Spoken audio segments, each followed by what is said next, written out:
The following episode contains material that may be harmful or traumatizing to some audiences. Listener discretion is advised.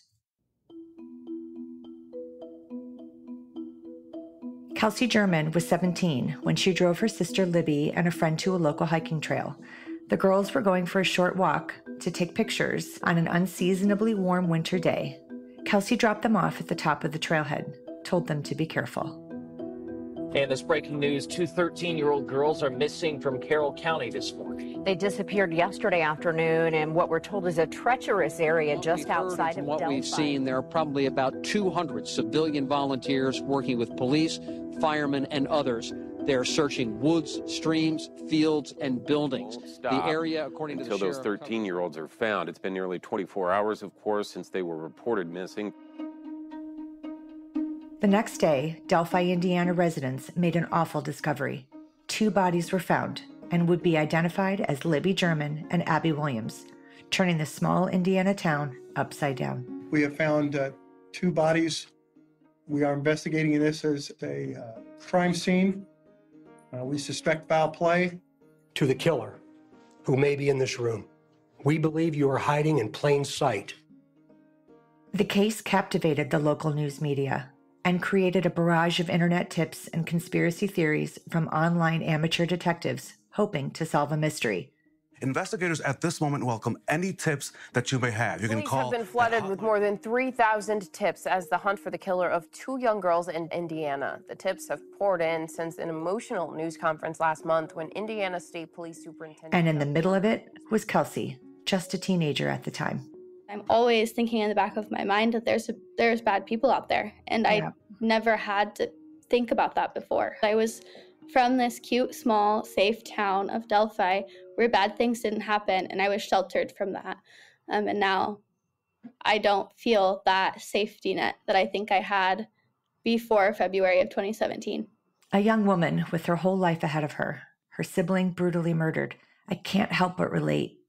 Half my age, she's been thrust into the role of outspoken advocate for her sister, a role I know too well.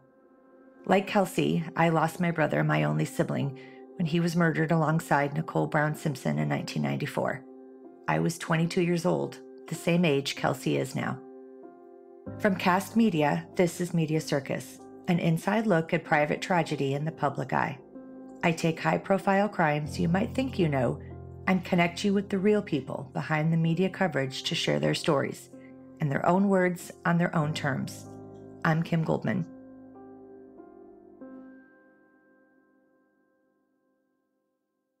The town of Delphi sits in the northwestern part of Indiana, a little over an hour from Indianapolis. The rural town, with a population of under 3,000 people, is said to be a safe place to raise a family. Delphi is where Kelsi and her sister lived with their grandparents. Tell me a little bit about your life, your family, the town you grew up in. My mom lived in Kentucky, and my dad was in and out of prison for a lot of our childhood. So Libby and me actually lived with our grandparents. We ended up with them in a small little town, Delphi.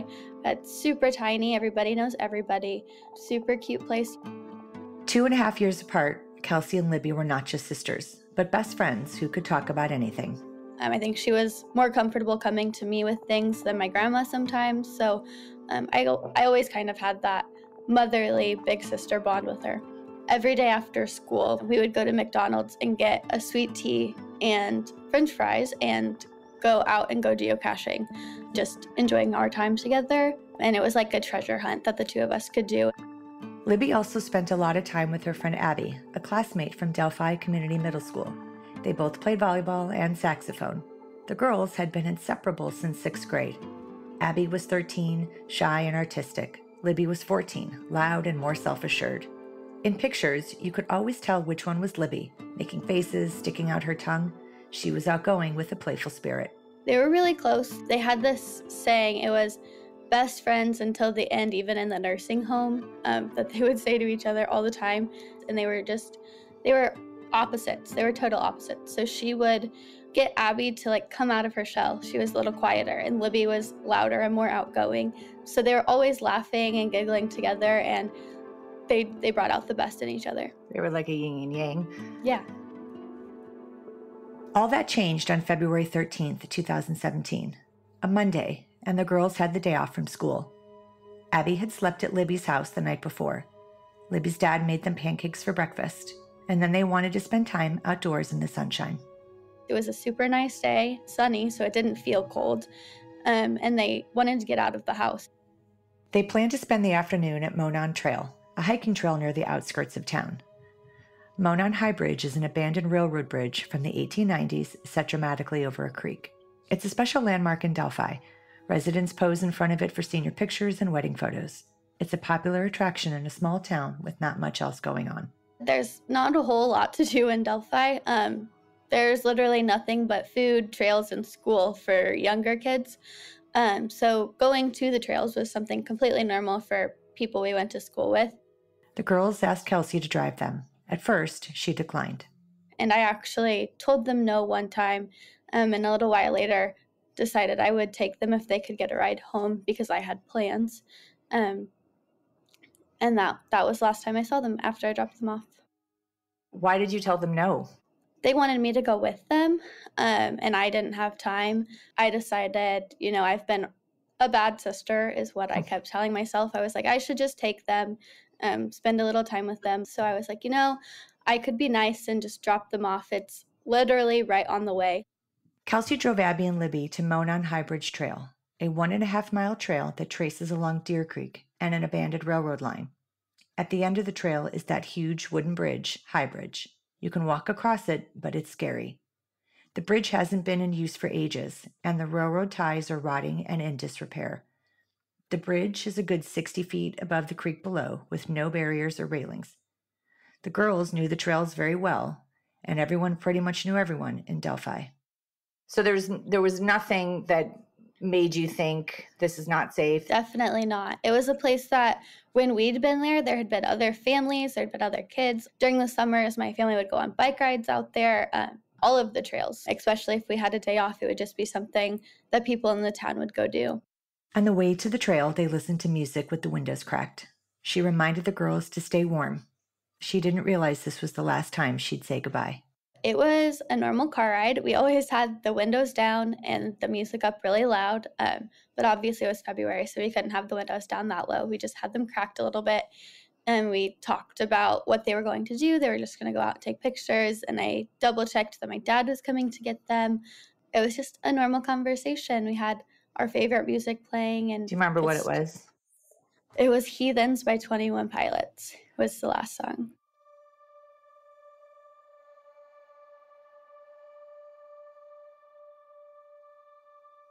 Kelsi dropped the girls off at High Bridge around 1:30 in the afternoon. A little after 2 o'clock, Libby posted a Snapchat photo of Abby walking across the bridge. She's looking down at the railroad ties as she walks, almost pensive. Behind her, the bridge disappears into nothingness. This is the last time anyone would hear from Abby and Libby. After Kelsi dropped the girls off, she spent the afternoon at her boyfriend's house. The plan was for Kelsi's dad to pick the girls up from the trailhead later that afternoon. Then her phone rang. I heard my phone ring, but the first time I was like, oh, it's probably nothing. So I just let it go, and it was on the other side of the room, so I kind of just ignored it. And then when it rang the second time, I was like, oh my goodness, this has to be something important. Kelsi's grandmother, Becky, was in a panic, trying to get in touch with her. She said Abby and Libby hadn't shown up to meet Kelsi's dad at the arranged time. They were missing. She was like, Kelsi, have you heard from Libby? And she was frantic. She was kind of freaking out, which is totally normal for her. She kind of over-exaggerates things. She was like, she hasn't answered her phone. Your dad's looking around the trails for her, and they can't see them anywhere. That's when Kelsi began to worry. No one could reach Libby on her cell phone. That just didn't make sense. Was it unusual that Libby or Abby didn't check in? I mean, were they pretty good about texting and calling to let you know where they were? Libby's phone was always in her hand. She didn't just ignore calls, and you didn't not get cell service at High Bridge, so it made absolutely no sense that she wouldn't send a text or make a phone call and say, hey, we're lost. Kelsi joined her family at the trailhead. Just an hour and a half had passed since Libby posted on Snapchat, so the girls couldn't have gone far. It was late afternoon. The sun was beginning to drop. It was getting colder. Kelsi's family walked the trails and circled the bridge, looking for the girls.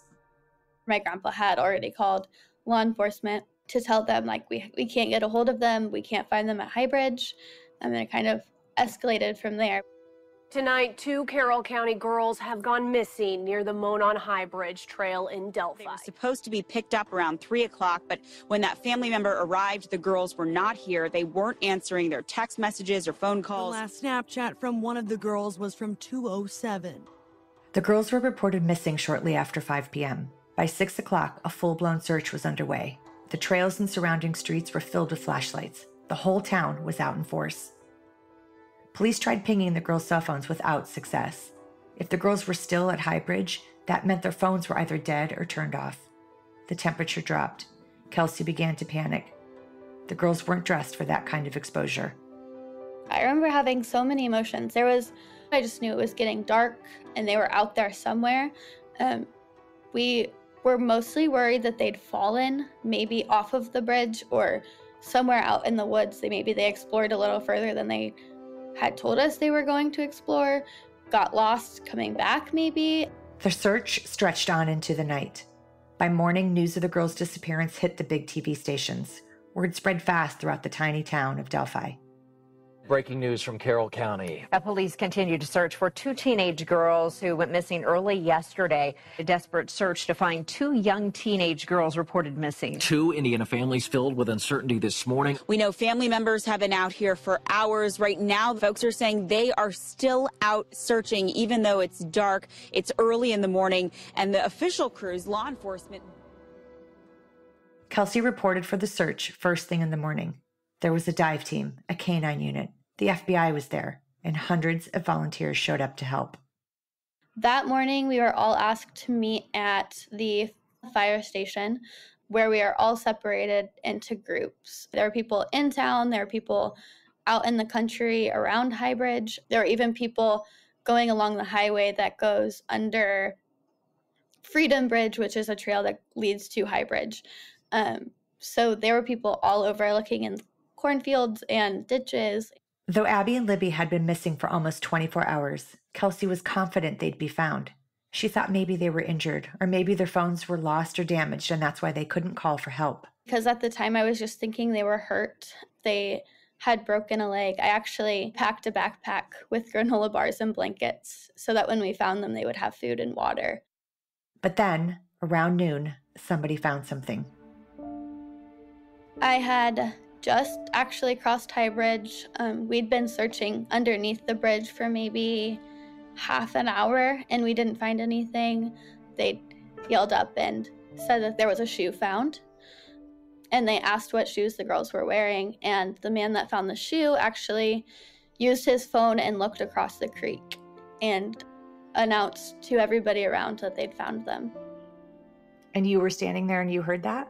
I was. He said that they found 2 bodies, not 2 girls. I knew as soon as they said that it couldn't have been anybody else. Kelsi felt herself go fuzzy. And I saw my dad's dad was standing a few feet ahead of me. And my mind was just on him at that point because he does have heart problems. And I was like, he's going to have a heart attack. And I was with a woman. She actually worked at my middle school and she'd lost her brother when she was in high school. And I remember just melting into her arms and saying, I don't know what I'm supposed to do. I just wanted to run forward and see them, thinking that it was nothing nearly as bad. She had to hold me back. I was trying to run so hard, and she said we can't because she didn't know what we would find. The search was over. The girls were found less than a mile from where Kelsi dropped them off the day before. Their bodies were below the bridge, across the creek, in a densely wooded area about 50 feet from the water.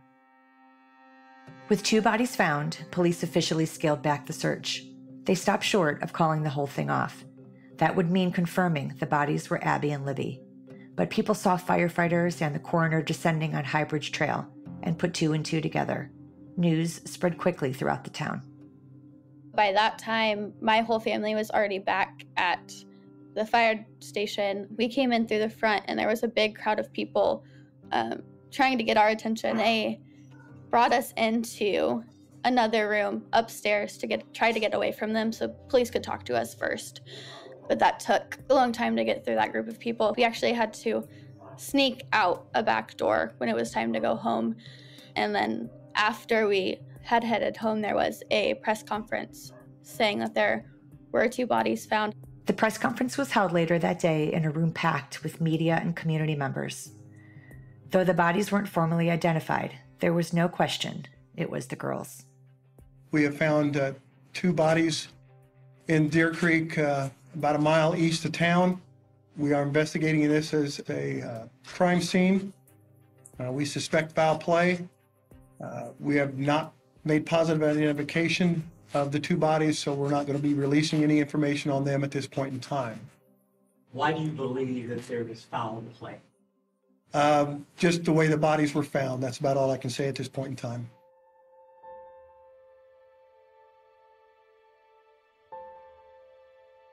Though Kelsi knew her sister was dead, she held out one last shred of hope that there'd been a mistake. The guy that we lived with, my grandpa Mike, took over all of that. He said he didn't want any of us to. He didn't want to. None of us wanted to see it, but one of us had to.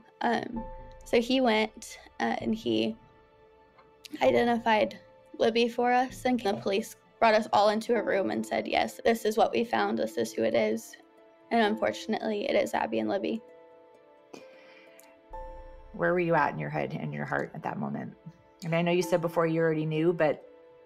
I think in my heart I knew, but my brain was still in denial.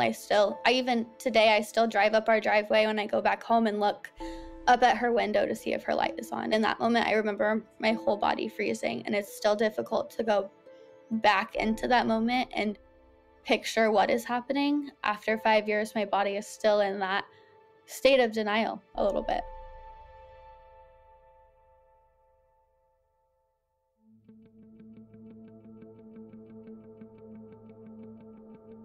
The day after the girls were found, police held a second press conference.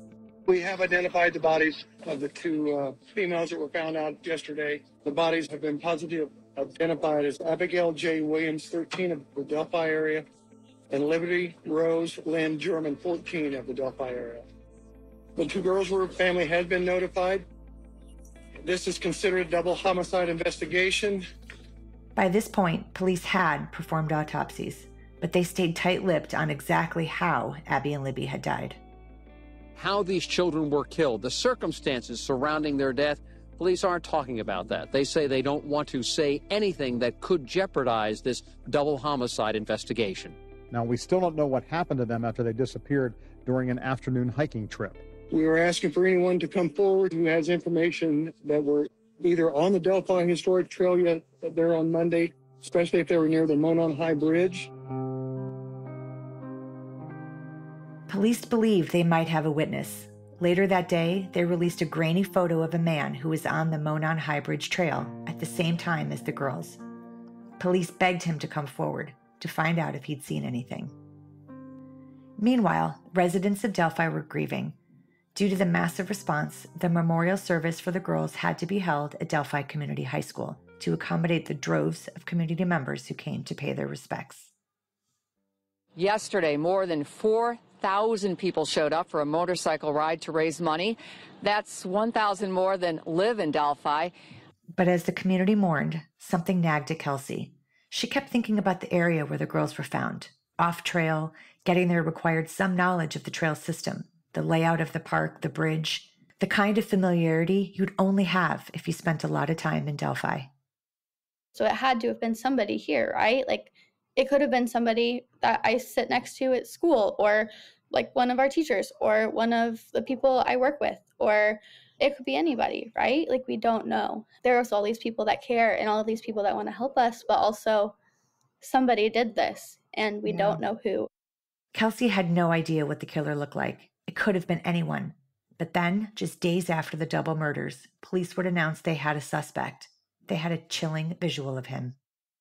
Imagine the chilling effect to hear that the killer may be walking among the folks here. I have kids. I have 4 daughters and a son, and it just doesn't feel safe anymore. It's unsettling to think that somebody like that is amongst us, especially in a small town like this. On February 19th, police made a shocking announcement. The potential witness in the photo they'd released the day after the murders was in fact their prime suspect. It shows a heavy-set white man in blue jeans, a navy blue jacket, a hoodie, and a cap. He's walking with his hands in his pockets along Monon High Bridge. White male, 5'6" to 5'10", heavy set, 180 pounds to 220 pounds. He has reddish brown hair. A key piece of evidence in that case. Police say they still have not been able to positively identify this suspect, his name or his whereabouts.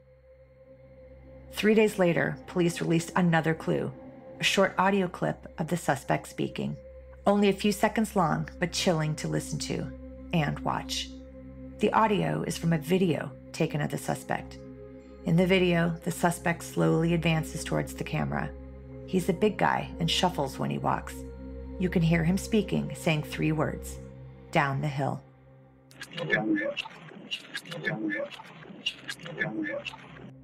Turns out the video was shot on the Monon High Bridge Trail. Even worse, it was shot on the day of the crime. Worst of all, it was almost certainly shot during the crime. The photo, audio, and video of the suspect all came from the same source, Libby's cell phone. It turns out one of the victims took this picture of a suspect and captured his voice before she was murdered. The heartbreaking development that 14-year-old Libby German knew something wasn't quite right. It's amazing to think about this young teen girl who was able to capture the video of this suspect, this picture that we've been showing for days and now. As the suspect approaches her, likely forcing her and Abby off the bridge and down the hill to their deaths, Libby took out her phone and started recording. The footage from Libby's phone was the primary clue in the case. And there's more to that video than the public may ever see. The brief clip of the suspect saying down the hill and walking toward the camera is just a fraction of what Libby recorded on her phone. It's definitely somebody from at least this area. I think it's a very common look for the people that live in Delphi and the town surrounding it. Even like the voice and the way he was talking, it was just somebody, you knew that it had to have been somebody around here. It gives off Delphi vibes, just the clothes, the voice. No matter how you look at it, you're just like, that's somebody from this area. And Kelsi wasn't the only one who believed this. Here's Indiana State Police Superintendent Doug Carter addressing the people of Delphi. We also believe this person is from Delphi, currently or has previously lived here. Someone knows who this individual is. Is it a family member? Is it a neighbor? Is it an acquaintance? Is it an associate? We need you. Libby and Abby need you.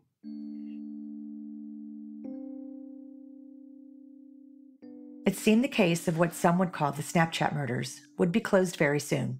It was a small town, and police were pretty convinced the suspect was a local. Surely they'd be able to make a quick identification and arrest, but that's not what happened.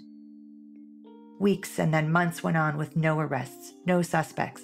Police named 6 persons of interest, conducted hundreds of interviews, received tens of thousands of tips, announced a 6-figure reward. Still nothing. It's been 5 years since Abby and Libby were murdered, and despite a mountain of evidence, the case remains unsolved. Kelsi is determined to find out who killed her sister, and the police very much consider this an active investigation. Today may be your day. It might be tomorrow, but I can guarantee you your day's coming. And if you're watching, we'll find you. Meanwhile, Kelsi continues to grapple with losing her sister in what I know from experience, an unspeakable and very public way. I'm still remembering new things every day. Like there's things that'll pop in and be like, oh yeah, that person was there. Or, oh yeah, that's the police officer that came into the room and told us. Or that's the FBI agent that interrogated me. Like I'm still remembering those things. And I think after 5 years, my body is still in that state of denial a little bit. A recent graduate of Purdue University with a degree in psychology and a minor in forensics, the past 5 years have taken its toll, and the journey to find trust is ongoing. It's got to be such a destabilizing experience. How do you reconcile that for yourself? I mean, how do you be open because you want the help and you want the support as you're also trying to discern who you can trust? I don't think you can at first, for sure. I brought a twin mattress into my grandparents' room and slept in there for months. I didn't want to go back to school. When I did go back to school, I had one teacher in particular, and I spent all of my class time in her room. I didn't go to my classes. Like, I just got my homework and went to her room. It was just too hard to talk to people. And I think it took me a really long time to know that there are people you can trust and not to think badly about every man that comes to you, because at that point we'd had the sketch and the video and audio. So at that point I was looking at all of the men around me and I was like, man, I just don't trust men. When I ended up going to college, I would walk down the sidewalks and cry. I would see a man walking behind me and I would think they were following me. I would go to the gas station and refuse to get gas. I would go to a different gas station if there was a man parked at one of the pumps. Like, I just wouldn't go because I was too scared of the people around me. And that was really hard. It took a lot of therapy. After breaking it off with the boyfriend she had when her sister was killed, Kelsi wondered if she'd ever be able to date again, especially when she's confronted with some despicable behavior, something I can completely relate to. I too, in a different way, struggled with who I could trust because, you know, I had media planted outside my house. I had people sneaking into my home, pretending to be somebody. I mean, a woman her car broke down and I was like, oh, come in my house and call what you need to call. It turns out that she was a reporter trying to get information from me. People hiding, you know, to try to sneak stories and stuff. So you tend to walk around like super flinchy all the time. And there's a low level hum of fear and panic. I know you're engaged. So how do you move through that process so that you can trust? Caleb, actually, he messaged me on Instagram, which terrified me. He jokes that I ignored him for 3 days, but that's because I obviously had to do a background check. I was like, I have to make sure you're a real person. Make sure you're not one of these creepy weirdos from Facebook, because there's a lot of them. Or make sure you're not a reporter or any of these millions of things that you could be. I think part of me didn't trust him completely, at least for the first year. This could be he could just be with me because I am the girl that's on TV all the time. Or for whatever reason, maybe he gets off on that. I genuinely thought that. I hope he doesn't hear this and think that that's something bad, but it's true. And I think I was so worried because I didn't know when I got out of that relationship how I was going to date again and how I was going to trust people. It's not just romantic relationships that can be tricky. I find that I tend to keep it as a big secret, kind of. I just hold it to myself until they figure it out. I think I find that when I do tell people that they're like, wow, I can't be your friend because I don't know how to handle this. And I get it, but it's hard to make friends when you have this big trauma that nobody knows how to handle and that nobody's talking about it really, unless you're in this community of people that do talk about it. And so now I find myself gravitating towards people that have been there more than people that haven't been. Do you feel like you have a sense of responsibility to educate people how to be supportive and be a friend to somebody in grief? Oh, definitely. I'll see people going through trauma now, and I will gladly give them my opinion and say, hey, they probably don't need that right now. Calm down. No, I'm not going to take this grieving family flowers because that's not what they need. They need a friend. They need somebody that'll listen to them and ask them about their person. They don't need to hear that you're sorry and you can't imagine a million times, because I know that you're sorry and I know that you can't imagine because you've never been there. But you just sitting in this room with me listening, that's what I want. I want to tell you about my sister. I want to tell you how amazing she was and all of these awesome stories that I have. I don't want to hear that you're sorry for the millionth time. When my brother Ron was murdered, I remember wanting to know every detail, everything there was to know, because I didn't want others to know things that I did not. But Kelsi, she currently has no interest in knowing how her sister died that February day in 2017. I don't want to know exactly what happened to my sister. I don't want to know how she died right now, and I'm sure in the future I will. I think I'm just scared that it'll become more real when I know. I think as long as I don't know, as long as I have no idea what happened, I'm able to hold back on that part of the grief that I haven't went through yet. Grief that seeps out every time a new detail comes out. Were you in the know as everything was being discovered and released? My family saw more of it than I did. I think they wanted to shield me from a lot of that. I think someday I will ask, maybe this will be the year that I want answers, and I'll ask them to give me whatever they can. But I'm glad that some of it was released. Hopefully it's helpful. This young lady's a hero, there's no doubt.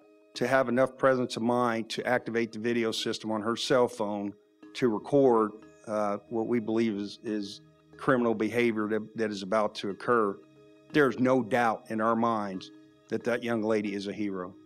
And then one of the press conferences, the police officer talked about your sister, Libby, being a hero for having the wherewithal to record. I feel like it was something I already knew, because she's always been my hero. She's always been my best friend, and she's always been the bravest person that I've ever known, even now. But now I would say they're both heroes, because Abby was with my baby sister, with my best friend, in the scariest moment of both of their lives. So she's a hero to me too. A hero to whom Kelsi has committed the past 5 years of her life, still in the search for justice. Do you have theories? Like in the quiet of your mind, have you come up with what you think? I think I've come up with an idea based on what I know, that obviously I can't share everything, but based on the things that I know that is a little bit more than the public, and based on things that I've learned from police, I think I know enough to be okay with not knowing. Kelsi isn't the only one who has theories. The internet is full of them. Kelsi and her family are often targeted with rumors, threats, and accusations. I've met thousands of people that have found our story because I'm going to classes and talking on campuses or sharing the flyer just on my social media in general. And they're young people listening to podcasts all the time. And that's been so helpful. But then you go into this other side of it where you meet way too many people that just want to find a story that fits what they think happened. And if whatever you say doesn't fit what they think happened, they bash you constantly. And so in that regard, it's been harmful. We've even had an instance where, I don't know, I feel like lots of people do this. I call a sweatshirt also a jacket, but I told my sister to get a sweater, or I told both girls to get a sweater or a jacket or a hoodie, whatever I said that day. And then I go on a podcast and I say, I told them to get a jacket. And then I go on another podcast and I'll say, I told them to get a sweater. And you will not believe the amount of people that go off that word and say, oh my gosh, she's changing her story. And that way it's been harmful and traumatic. Do you feel like you are re-victimized when you opted to be more public in regard to your advocacy for your sister? Do you feel like that opened you up? I think if I would have stayed in the background, I wouldn't be getting as much of it. But on the other hand, my dad, I don't think has ever been on an interview, and he's bashed more than most of us. No matter what we do, we're going to get this criticism just because people like their opinions to be right. Can you share with me what your feelings are about closure and forgiveness? In the beginning, I was super depressed. I didn't want to be here anymore. I remember laying at the end of my grandparents' bed and thinking of all the ways that I could not be here anymore. And that's when I started going to therapy, and I started going to church again and reading my Bible.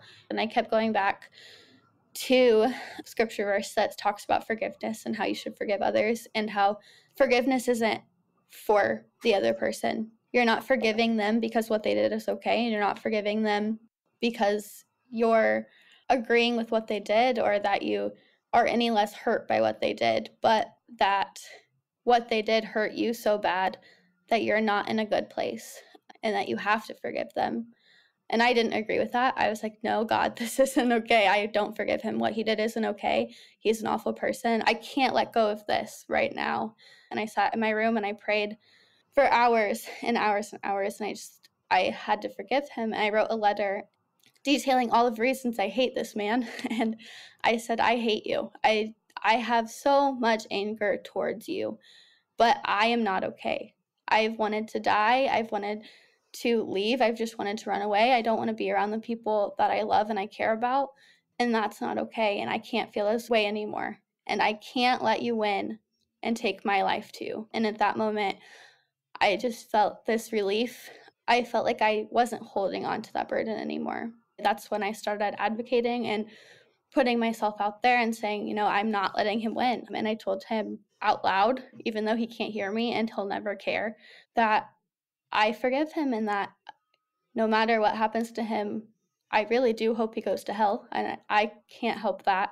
Whoever is hiding him has to be such a sick person. And I think though I may have forgiven the person that did it because I had to, I definitely haven't forgiven the person that's keeping that information back. Without sounding condescending, I'm super proud of you for being able to do that because I am double your age and I have not been able to bring myself to that place. In honor of her sister, Kelsi has shifted her life's work.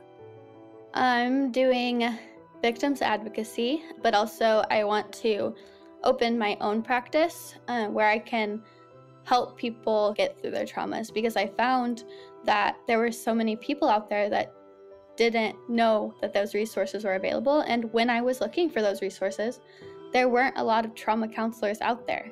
Do you feel like ever just putting it down and not being so public?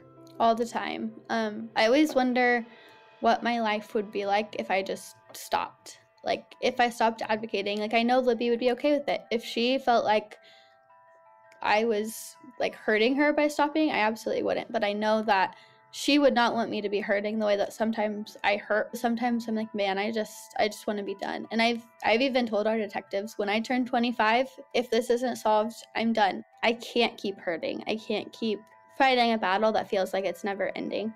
There does come a point where it's like you want to step back because you want to have some sense of normalcy, but then it's like, I can't give up on my brother. I was 17 when this happened. No, it just feels like I'm growing up so fast. Like it just feels like you're constantly living this life of, do I want to answer this phone call to a reporter because I want to fight for my sister and keep sharing her story, or do I want to step back and stop and just let my grandparents take over?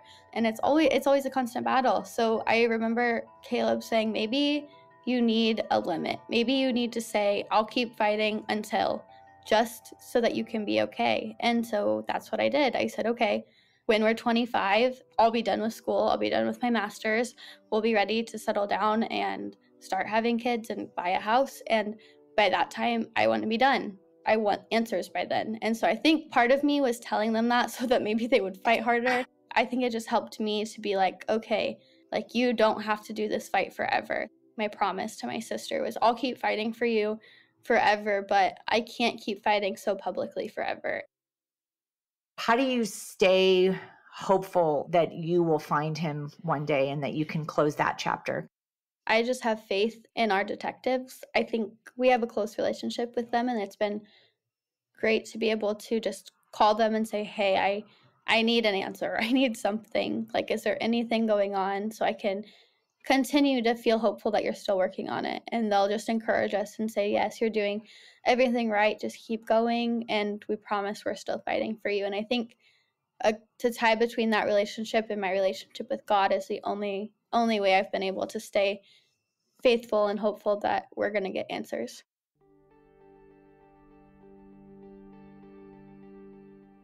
Just earlier this summer, Kelsi married her love, Caleb. I'm in awe of her ability to be vulnerable and hopeful through the darkness, to find the balance between advocating for Libby and making a life for herself. Thank you, Kelsi, for being my guest today. Follow Kelsi on Twitter at libertyg_sister. To continue the conversation, follow me at Kim E. Goldman on social media. Media Circus is executive produced and hosted by me, Kim Goldman. Produced by Jackie McDougall. Edited by Anton Doty and Jordan Cantor. Harper Carlton is our associate producer. Media Circus is a Cast original podcast. Special thanks to Trent Maverick and Logan Castrodale for your contributions.